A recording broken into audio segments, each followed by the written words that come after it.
नमस्कार दोस्तों।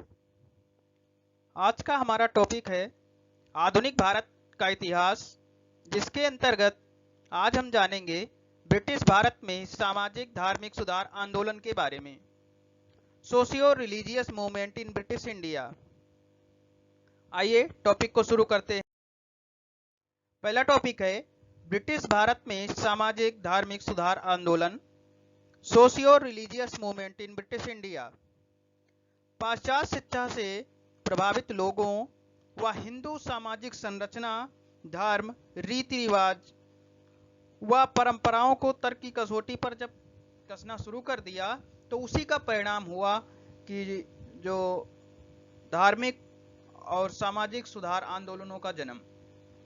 जो पाश्चात्य शिक्षा से प्रभावित लोग थे, उन्होंने हिंदू धर्म में जो सामाजिक संरचनाएं थी, जो रीति रिवाज थे, परंपराएं थी, उनको तर्क की कसौटियों पर परखना शुरू किया और परिणामतः सामाजिक और धार्मिक सुधार आंदोलनों का जन्म हुआ।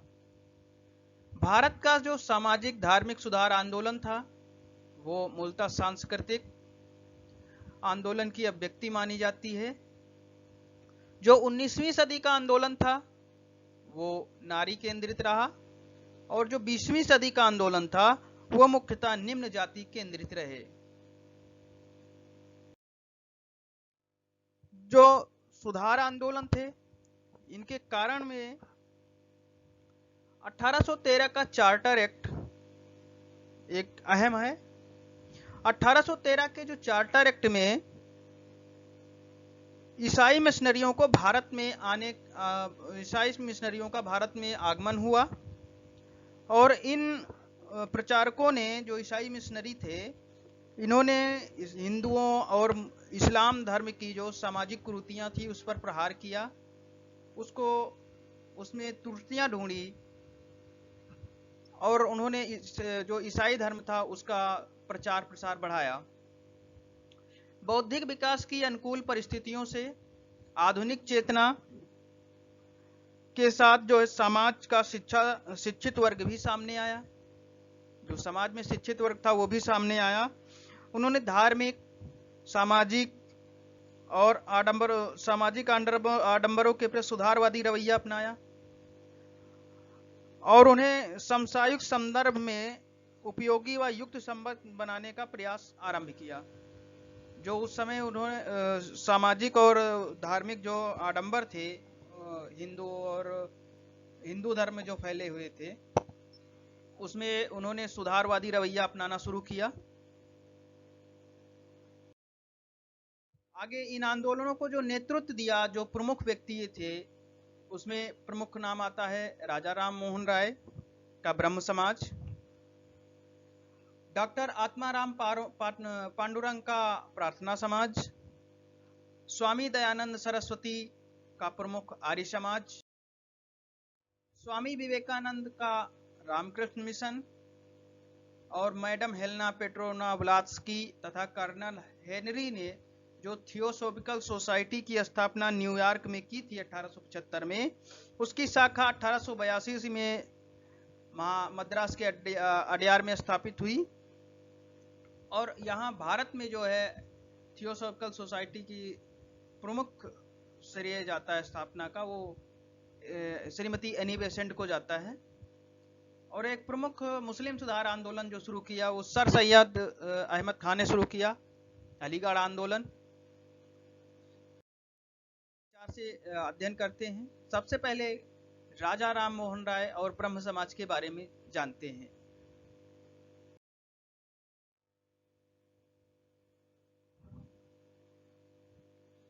ब्रह्म समाज की स्थापना 1828 में राजा राम मोहन राय ने की। प्रारंभ में इसका नाम ब्रह्म सभा था। जब इसकी स्थापना हुई तो इसका प्रारंभ में नाम ब्रह्म सभा था, जिसे आगे ब्रह्म समाज के नाम से जाना गया। राजा राम मोहन राय का जन्म जो है वो 22 मई 1772 में बंगाल में हुआ और इनकी मृत्यु जो है, इनकी मृत्यु 1833 में ब्रिटेन के ब्रिस्टल शहर में हुई। और बाल विवाह इन्होंने बाल विवाह, सती प्रथा, जातिवाद, कर्मकांड, पर्दा प्रथा आदि जो कुरीतियां थी हिंदू धर्म में, उसका उन्होंने भरपूर विरोध किया। बाल विवाह, सती प्रथा, जातिवाद का इन्होंने भरपूर विरोध किया।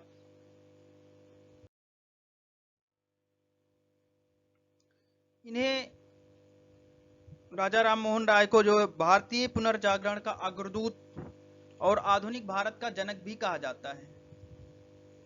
भारतीय पुनर्जागरण का अग्रदूत और आधुनिक भारत का जनक राजा राम मोहन राय को कहा जाता है। इंपॉर्टेंट ऑफ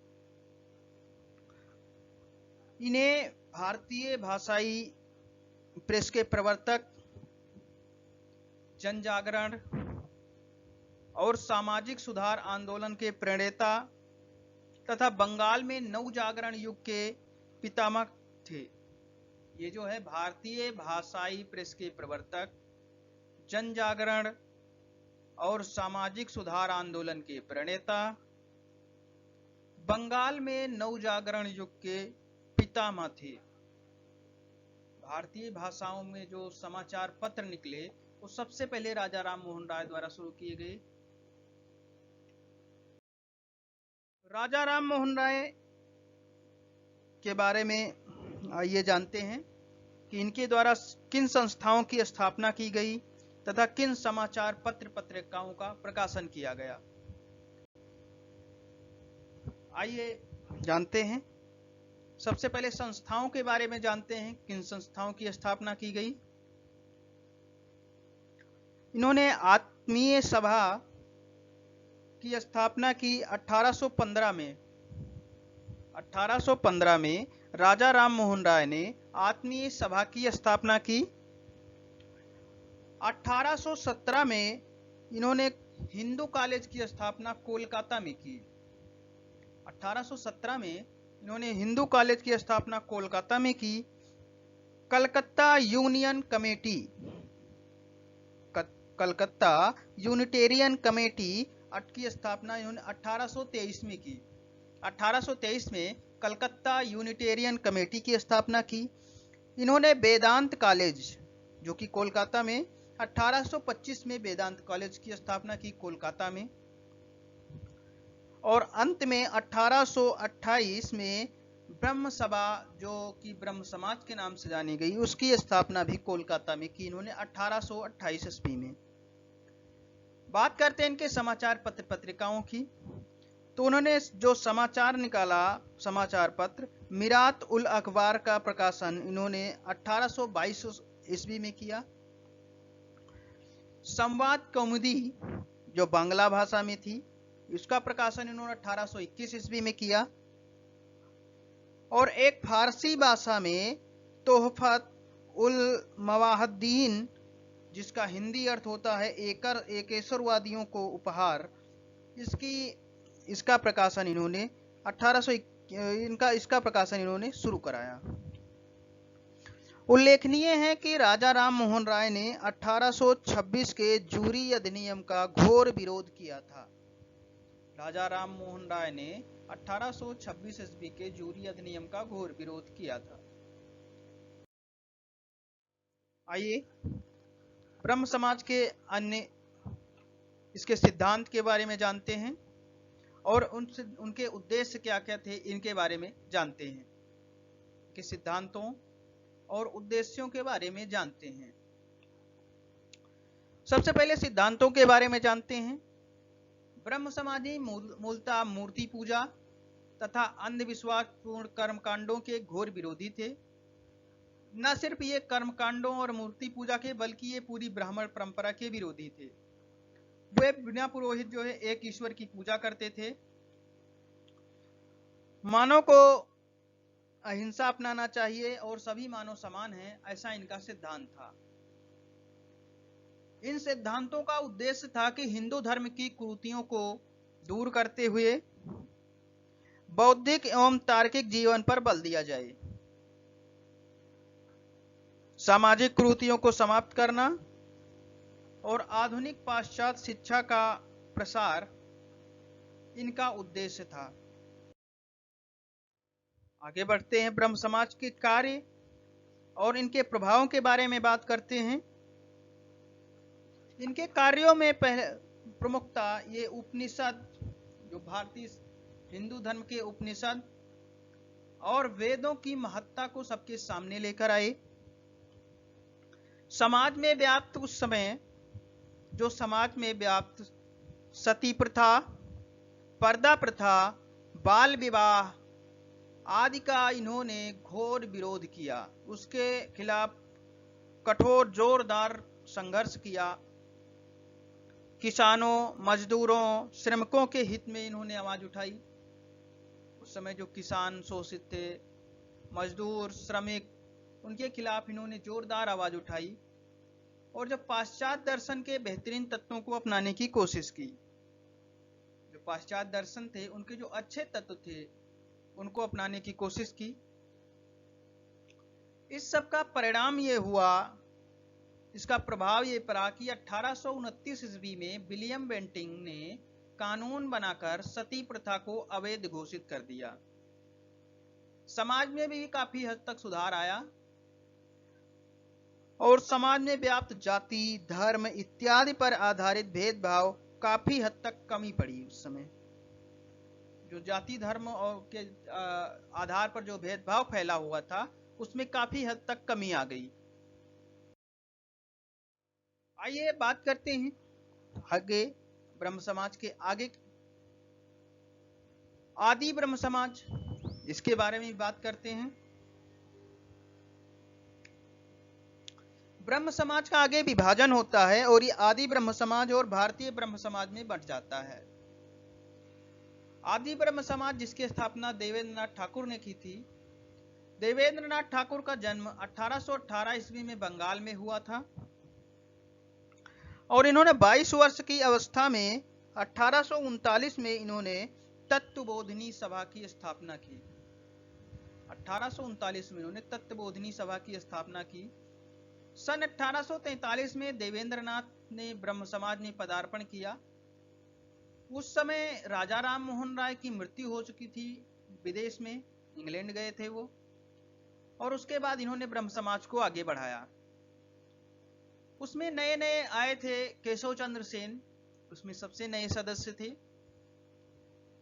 ब्रह्म समाज के विचारों को लेकर के देवेंद्रनाथ ठाकुर और केशव चंद्र सेन में मतभेद हुआ, जिसके कारण 1865 में केशव चंद्र सेन के साथियों और उनके अनुयायियों को इन्होंने हटा दिया ब्रह्म समाज से। जब इन्होंने ब्रह्म समाज से केशव चंद्र सेन और उनके अनुयायी साथियों को हटा दिया तो उन्होंने अपना अलग एक भारतवर्षीय ब्रह्म समाज की स्थापना की केशव चंद्र सेन ने। और जो देवेंद्रनाथ ठाकुर का जो ब्रह्म समाज था वो अब आदि ब्रह्म समाज कहलाने लगा। बात करते हैं केशव चंद्र सेन की। भारतवर्षीय ब्रह्म समाज की स्थापना इन्होंने की।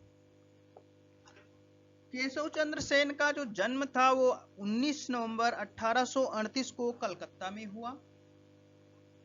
इनका जन्म 19 नवंबर 1838 को कोलकाता में हुआ। ब्रह्म समाज के विचारों को लेकर, जैसा कि अभी हमने पिछले उसमें पढ़ा कि ब्रह्म समाज के विचारों को लेकर के 1865 में जो इनका देवेंद्रनाथ ठाकुर से विवाद हुआ, उसके कारण इन्होंने 1866 में भारतीय ब्रह्म समाज की स्थापना की। मूल ब्रह्म समाज से अलग हो गए और भारतीय ब्रह्म समाज की स्थापना की इन्होंने। 1868 में इन्होंने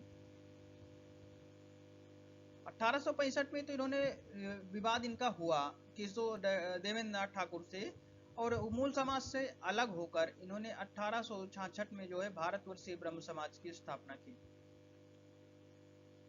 आगे इन्होंने जो है 1868 में केशव चंद्र सेन ने टेबरनिकल ऑफ न्यू डिस्पेंसेशन नामक संस्था की स्थापना की 1868 में। 1870 में इन्होंने हिंदू पुनरुद्धार के प्रवक्ता के रूप में इंग्लैंड की यात्रा की वहां से लौटने के उपरांत उन्होंने इंडियन रिफॉर्म एसोसिएशन नामक संस्था का गठन किया। 1868 में स्थापना टैबरनेकल ऑफ न्यू डिस्पेंसेशन नामक संघ। 1870 में ये जो है हिंदू पुनरुद्धार के प्रवक्ता के रूप में इंग्लैंड गए और वहां से लौटने के पश्चात इन्होंने इंडियन रिफॉर्म एसोसिएशन की स्थापना की। आचार्य सेन स्त्रियों के उद्धार के लिए विशेष रूप से प्रयासरत रहे, जिसमें इन्होंने स्त्रियों की शिक्षा आदि की व्यवस्था और उनके कार्य सामाजिक कार्यों में महत्वपूर्ण योगदान दिया। स्त्रियों के उद्धार के लिए इन्होंने उनकी शिक्षा आदि के कार्यों में महत्वपूर्ण योगदान दिया। इन्होंने 1872 में ब्रह्म विवाह अधिनियम पास करवाने में महत्वपूर्ण भूमिका निभाई, जिसमें लड़कियों की शादी की उम्र 14 वर्ष और लड़कों की शादी की उम्र 16 वर्ष निर्धारित की गई थी और इन्होंने उसका उल्लंघन किया, ब्रह्म विवाह अधिनियम का उल्लंघन किया और अपनी पुत्री का विवाह जो अल्प आयु थी, वो जो ब्रह्म विवाह अधिनियम जो 14 वर्ष की उम्र का नियम था, उसका उल्लंघन किया। इन्होंने अपनी पुत्री का विवाह कूच बिहार के राजा के साथ कर दिया। इसी विषय जो है भारतीय ब्रह्म समाज में मतभेद उभरा और इसकी भी दो शाखाएं विभाजित हो गई। पंडित शिवनाथ शास्त्री, आनंद मोहन बोस और द्वारिकानाथ गांगुली के नेतृत्व में 1878 में साधारण ब्रह्म समाज की स्थापना हुई। जो भारतीय ब्रह्म समाज था, इसमें जो केशव चंद्र सेन ने अपनी पुत्री का विवाह कूच बिहार के राजा के साथ कर दिया, जो कि उनकी पुत्री उस समय अल्प वयस्क थी और ब्रह्म विवाह अधिनियम 1872 का उल्लंघन किया इन्होंने, उस विषय इनका जो है विवाद हुआ, मतभेद उभरे और पंडित शिवनाथ शास्त्री, आनंद मोहन बोस और द्वारिकानाथ गांगुली के नेतृत्व में 1878 ईस्वी में साधारण ब्रह्म समाज की स्थापना हुई। समाज भी विघटित हो गया। अब आगे बढ़ते हैं, एक और महत्वपूर्ण समाज के बारे में बात करते हैं, प्रार्थना समाज के बारे में। प्रार्थना समाज के बारे में बात करते हैं। प्रार्थना समाज की स्थापना डॉक्टर आत्माराम पांडुरंग ने की। प्रार्थना समाज की स्थापना डॉक्टर आत्माराम पांडुरंग ने 1867 में की।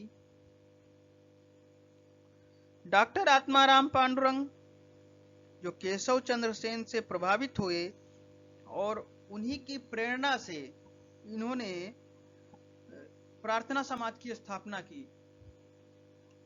क्योंकि केशव चंद्र सेन उस समय महाराष्ट्र गए हुए थे और इन्होंने उनसे प्रेरणा ली।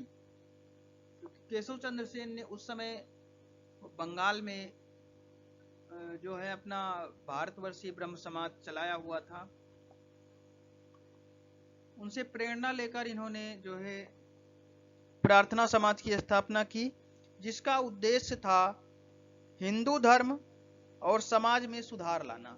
वही उद्देश्य था जो कि जो कि ब्रह्म समाज के उद्देश्य थे, वही इनका उद्देश्य था। हिंदू धर्म और समाज में जो है सुधार लाना था। इसने एक ब्रह्म की उपासना का संदेश दिया। इसने कहा कि ब्रह्म जो है वो एक है और धर्म को जातिगत रूढ़िवादिता से मुक्त करने का प्रयास किया। जो धर्म में अनेक जातियां थी, उनकी जो रूढ़ियां फैली हुई थी, रूढ़वादिता थी, उनको मुक्त करने का इन्होंने प्रयास किया। प्रार्थना समाज के जो अन्य सदस्य थे उनके बारे में भी बात करते हैं। प्रार्थना समाज के अन्य सदस्यों में आरजी भंडारकर तथा महादेव गोविंद रानाडे, जो बाद में इस संगठन में शामिल हुए। प्रार्थना समाज में आरजी भंडारकर और महादेव गोविंद रानाडे बाद में इस संगठन में शामिल हुए। इसके अन्य सदस्यों में वासुदेव बाबाजी नौरंगे, वामन आबाजी मोदक और नारायण गणेश चंदावकर थे। इस समाज की को प्रसिद्धि दिलाने का मुख्य श्रेय जो जाता है वो महादेव गोविंद रानाडे को जाता है। तो महादेव गोविंद रानाडे की बात करते हैं। महादेव गोविंद रानाडे का जन्म, इनका जन्म नासिक में हुआ था 1872 में। एक छोटा सा कस्बा था निफाड़, नासिक का एक छोटा सा कस्बा था निफाड़, जहां 18 जनवरी 1842 में इनका जन्म हुआ, महाराष्ट्र के नासिक में। सन 1885 से ये उच्च न्यायालय से जुड़ गए, 1885 से उच्च न्यायालय से जुड़ गए। बंबई वैधानिक परिषद के सदस्य भी बने ये, और 1893 में उन्हें बंबई उच्च न्यायालय का न्यायाधीश नियुक्त किया गया। 1893 में इन्हें बंबई उच्च न्यायाधीश भी नियुक्त किया गया। जस्टिस न्यायमूर्ति महादेव गोविंद रानाडे के बारे में आगे बात करते हैं। सन 1897 में शाही एवं प्रांतीय व्यय का लेखा जोखा रखने और आर्थिक कटौतियों का अनुमोदन करने का कार्यभार मिला। 1897 में इनको शाही एवं प्रांतीय व्यय का लेखा जोखा रखने एवं आर्थिक कटौतियों का कार्यभार, कटौतियों का जो अनुमोदन करने का इनका कार्यभार मिला। जो इनका इसी प्रमुख सेवा, इसी सेवा हेतु इन्हें companion of the order of Indian empire का दर्जा मिला। जो इनको शाही एवं प्रांतीय व्यय का लेखा जोखा रखने और आर्थिक कटौतियों का अनुमोदन करने का कार्यभार मिला था, इसी सेवा हेतु इन्हें companion of the order of Indian empire का दर्जा भी मिला। इन्होंने सन 1887 से the Deccan agriculturist relief act के अंतर्गत विशेष न्यायाधीश के पदभार को भी संभाला। 1897 से the Deccan agriculturist relief act के अंतर्गत इन्होंने विशेष न्यायाधीश का पद भी संभाला। आगे और महादेव गोविंद रानाडे, जस्टिस महादेव गोविंद रानाडे और प्रार्थना सभा के अन्य व्यक्तियों द्वारा या अन्य द्वारा स्थापित संस्थाओं के बारे में बात कर लेते हैं। सबसे पहले 1867 में सार्वजनिक सभा की स्थापना हुई। कुछ स्रोतों में इसको 1870 भी दिया गया है। सार्वजनिक सभा की महाराष्ट्र विधवा पुनर्विवाह एसोसिएशन की स्थापना 1861 में हुई। महाराष्ट्र विधवा पुनर्विवाह एसोसिएशन की स्थापना 1861 में। Deccan educational society, Deccan educational society की स्थापना 1884 में हुई। इसके सदस्यों में बाल गंगाधर तिलक, महादेव बल्लाल राम जोशी भी थे और इसमें विष्णु शास्त्री चिपलंकर भी थे। आर्य महिला समाज की स्थापना 1881 में हुई पंडिता रमाबाई के द्वारा। गोपाल कृष्ण गोखले द्वारा, जो कि महादेव गोविंद रानाडे के शिष्य थे, 1905 में सर्वेंट्स ऑफ इंडिया सोसाइटी की स्थापना की गई। महादेव गोविंद रानाडे को तीक्ष्ण मेधा शक्ति के कारण इन्हें महाराष्ट्र का सुकरात भी कहा जाता है।